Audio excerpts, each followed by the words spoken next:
Bonjour à tous, donc on arrive à la fin de la première semaine de cours sur le four à micro-ondes et dans cette vidéo nous allons revenir sur quelques points clés et nous allons répondre à vos questions. Alors une première question qui a été posée était de savoir quelle était l'utilité du brasseur d'ondes et des antennes tournantes dans certains fours à micro-ondes. Pour répondre à cette question, on va revenir sur des résultats que j'ai présentés dans le cadre du MOOC.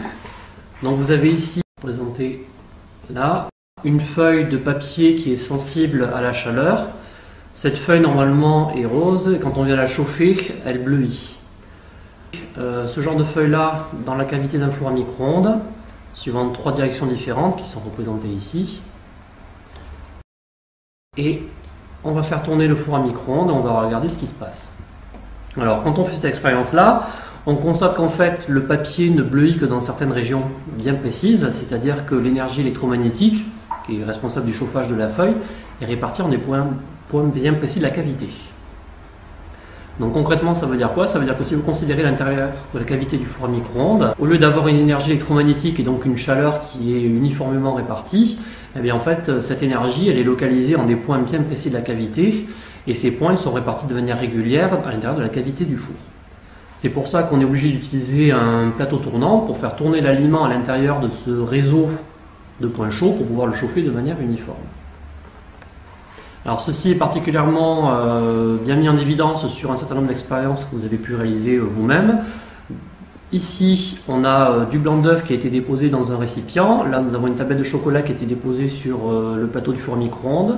Et dans les deux cas, ce que l'on a fait, c'est que l'on a bloqué la rotation du plateau du four à micro-ondes pour bien montrer que l'énergie électromagnétique n'est pas répartie de manière uniforme. Donc quand on fait tourner le four à micro-ondes avec le plateau qui est bloqué et puis du blanc d'œuf dessus, on constate que le blanc d'œuf en fait il va cuire dans certaines régions, mais dans d'autres il va rester tel qu'il était au départ. Et de même pour la tablette de chocolat, on voit qu'il y a des régions qui sont chaudes, qui ont fondu, alors que les autres n'ont pas été affectées. Donc ça illustre, comme le papier qui sèche quand on le place dans le four à micro-ondes, ça illustre le fait que l'énergie électromagnétique dans le four à micro-ondes n'est pas uniformément répartie. Alors comment remédier à cela? La solution est relativement simple. Vous avez ici une vue de dessus du four à micro-ondes. Vous avez donc le magnétron, qui est la source des ondes micro-ondes, qui va envoyer grâce à un guide d'onde un faisceau de micro-ondes à l'intérieur de la cavité. Ce que l'on va faire, c'est qu'on va envoyer ce faisceau sur une hélice et on va mettre cette hélice en rotation. Donc normalement, les ondes micro-ondes se réfléchissent sur les pales de l'hélice. Et ce qui se passe, c'est que comme ici la hélice est en rotation, cette réflexion va se faire de manière aléatoire dans toutes les directions, de sorte qu'à la fin, on va répartir l'énergie électromagnétique à l'intérieur de toute la cavité du four à micro-ondes. Donc à la fin, vous aurez des ondes dans toutes les directions. Là sont représentées trois géométries classiques de fonctionnement de nos fours à micro-ondes. La première géométrie, c'est la géométrie courante qu'on a vue précédemment. Vous avez un magnétron qui émet un faisceau assez directionnel de micro-ondes. Ces ondes vont se réfléchir sur les parois de la cavité, vont donner lieu au réseau de points chauds qu'on a vu précédemment, et ensuite vous avez un plateau tournant en bas ici qui vient faire tourner l'aliment dans ce réseau de points chauds. C'est comme ça qu'on chauffe l'aliment. Bon, ici vous avez le même principe, sauf que les ondes viennent du toit du four à micro-ondes. Et là vous avez l'autre alternative, c'est-à-dire vous prenez votre magnétron, vous envoyez les ondes sur le brasseur d'ondes qui est là. Et ce brasseur d'ondes, en fait, il va envoyer les ondes électromagnétiques dans toutes les directions. Et donc, à la fin, vous allez avoir une répartition qui est à peu près uniforme de l'énergie électromagnétique à l'intérieur de la cavité. Pour ceux qui ont regardé les galeries de photos, et en particulier celles qui ont été posées sur la discussion du MOOC, certaines personnes qui ont ce type de four avec un brasseur ont fait des expériences. Et quand vous regardez les résultats de ces expériences, vous apercevez qu'en général, le chauffage est relativement uniforme, sauf dans certaines régions où le chauffage ne se fait pas. Ça veut dire que ce processus avec le brasseur d'ondes n'est pas optimal. Il reste encore des régions où il n'y a pas d'énergie électromagnétique dans la cavité du four à micro-ondes. Et ce que l'on fait en général, c'est pour optimiser la cuisson, on combine l'action du brasseur d'ondes avec le plateau tournant qui est utilisé dans les autres types de fours à micro-ondes. Alors une autre possibilité, c'est au lieu de mettre le brasseur d'ondes au sommet du four à micro-ondes, vous placez au sommet du four à micro-ondes le magnétron, vous le faites tourner sur lui-même, et à ce moment-là, le magnétron va se comporter comme un phare qui émet de la lumière et qui va l'émettre dans toutes les directions du fait de sa rotation, et ensuite la lumière va diffuser, va se réfléchir sur les bords de la cavité, va occuper tout le volume de la cavité. Alors une autre question qui a été posée portait sur l'expérience de déviation du jet d'eau et notamment de savoir quelle était l'influence des ions OH- et H3O+, que l'on retrouve dans l'eau bien sûr. Alors, on va rappeler en quoi consistait cette expérience. Donc, on avait un tube en PVC qui était électrisé par frottement et on l'approchait au voisinage d'un jet d'eau qui normalement tombait verticalement et sous l'action du champ électrique créé par le tube de PVC, le filet d'eau était dévié, défléchi vers le tube. Alors l'explication qui était donnée dans le MOOC, c'était la suivante. Les molécules d'eau sont des molécules polaires. Sous l'action du champ créé par le tube de PVC, elles s'alignent avec ce champ-là. Et ceci va donner l'apparition de répartition de charges. Alors, des charges positives ici, à droite du filet d'eau, et des charges négatives à gauche du filet d'eau. Et c'est cette répartition de charges qui va être responsable de la déviation du filet d'eau sous l'action du champ électrostatique qui est créé par le tube de PVC. Alors en fait, cette explication-là n'est pas la bonne, comme on peut le voir quand on regarde la référence qui nous a été communiquée par un des apprenants du MOOC, que l'on remercie au passage. Le phénomène qui est responsable de la déviation du filet d'eau, c'est pas le caractère polaire de l'eau et l'orientation des dipôles sous l'action du champ créé par le tube de PVC. En fait, ce qui est responsable de la déviation du filet d'eau, c'est ce qu'on appelle l'autoprotolyse de l'eau. Alors l'autoprotolyse de l'eau, c'est quoi? En fait, l'eau sous forme liquide se dissocie pour donner des ions hydronium, H3O+, ici, et des ions hydroxyde, OH-.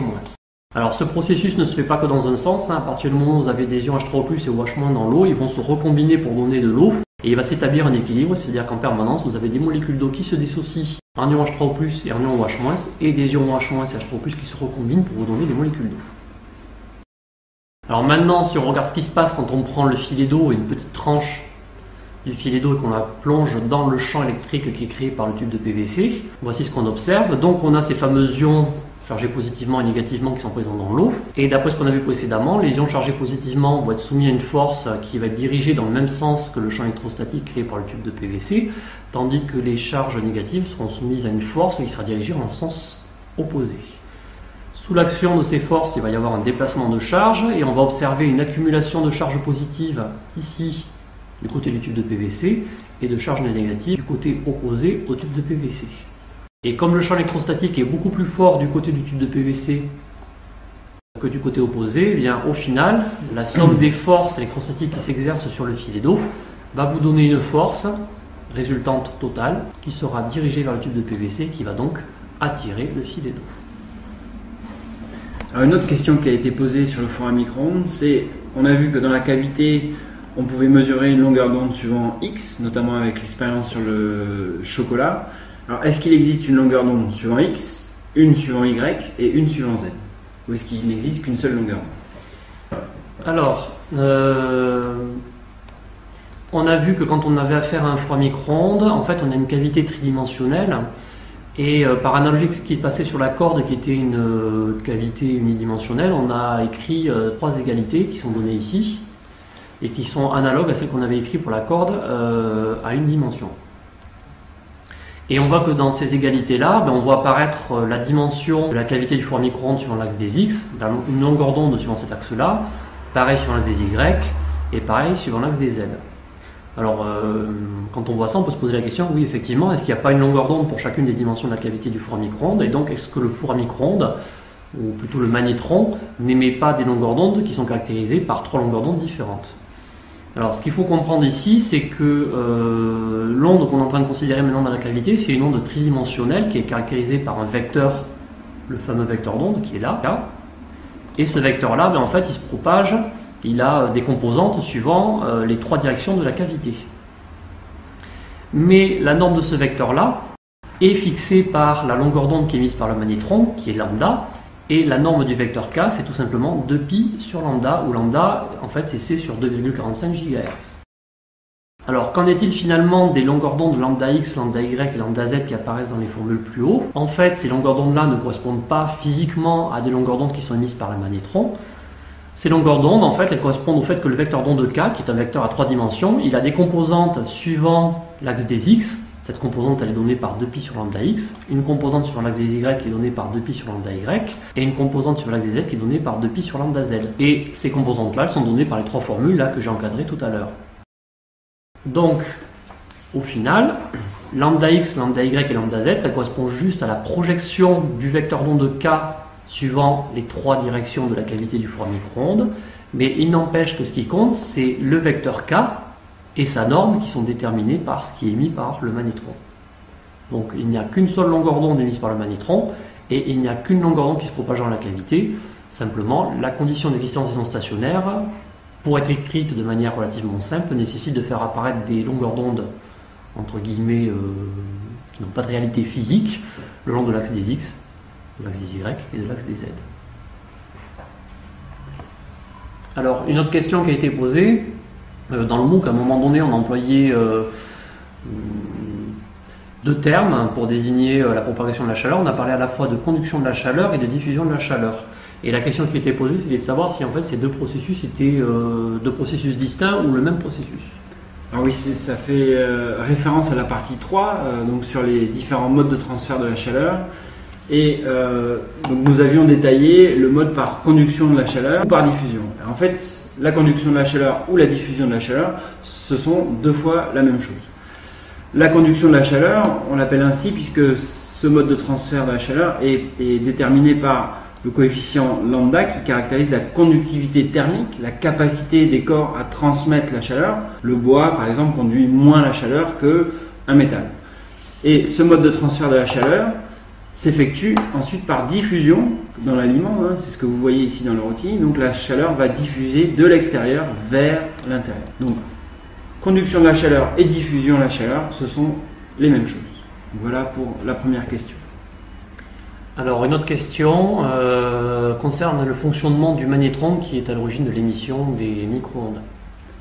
Alors nous n'avons pas présenté en introduction de la semaine le fonctionnement du magnétron qui émet justement les ondes électromagnétiques, car c'est un aspect un peu technique. Le magnétron est composé de deux électrodes, une anode ici en rouge qui est formée de cuivre et une cathode au centre. On va, grâce à une forte tension, donc de quelques kilovolts, arracher des électrons à la cathode et ces électrons vont être ensuite accélérés pour aller vers l'anode. Il y a également des aimants qui vont donc engendrer un champ magnétique qui va faire tourner donc l'électron sous forme de spirale ou cycloïde. Cet électron va être accéléré et va être décéléré et au niveau des cavités ici résonantes, il va y avoir donc un ralentissement de l'électron et il va y avoir une émission d'ondes par résonance. Un peu comme quand vous soufflez dans une bouteille, vous avez un son qui est émis par résonance. Et donc c'est cette émission par résonance qui est utilisée dans le four à micro-ondes. Alors une dernière question concerne les micro-ondes et la santé. Et la question qui est posée, c'est est-ce que les micro-ondes sont dangereuses pour la santé ? Alors, il faut savoir que nous ne sommes pas spécialistes, mais il existe des normes très strictes, et notamment dans le four à micro-ondes, vous avez une porte donc, qui va vous permettre de réfléchir les ondes dans la cavité et donc de diminuer au maximum l'émission d'ondes vers l'extérieur. Donc en théorie, les ondes sont bloquées par la porte ou par la grille de protection. Mais, vous en êtes peut-être déjà rendu compte, certaines ondes peuvent passer, notamment il y a deux expériences que vous pouvez faire pour vous rendre compte que certaines ondes passent.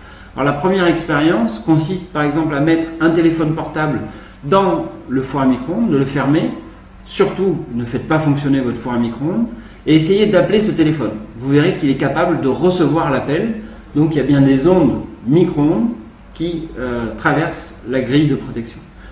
Une deuxième expérience, toujours avec un téléphone portable, c'est d'utiliser une application qui vous donne accès au champ magnétique. Nous verrons notamment dans la semaine 5 sur l'utilisation des smartphones qu'il existe des applications, notamment là où nous en avons donné une, Sensor Kinétique, qui permet d'accéder au capteur de votre téléphone.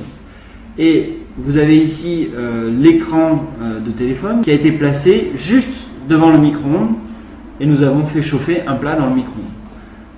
Ici, le micro-ondes ne fonctionnait pas et quand le micro-ondes fonctionnait, nous voyons apparaître ici des oscillations, donc suivant les trois composantes, X, Y, Z.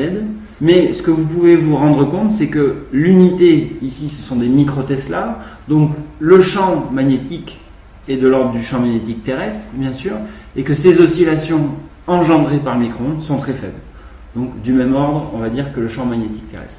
Donc normalement, il n'y a pas de danger et les ondes s'atténuent très rapidement à la sortie de la porte du micro.